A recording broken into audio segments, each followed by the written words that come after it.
елбасы бір жақсы сөз айтты. Қазақстан қазақстандықтар үшін керек. Жас деген не? Жас деген ол жалын, жас деген ол күш.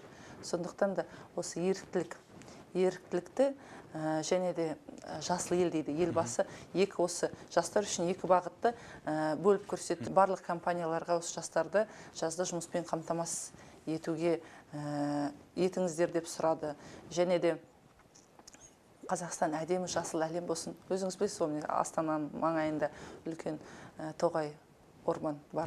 Сонда әрбір өңірде осындай жасыл тоғай орман болсын деп программаға қаражат бөлініп жастарды шақырды. Және еріктілік деген не? Еріктілік деген біреу айтады, мысалы жетімге көмектесу, жесірге көмектесу, жалғызбасты қарттарға көмектесу. Әрине, ерікті болу деген ол өз елінің патриоты болу.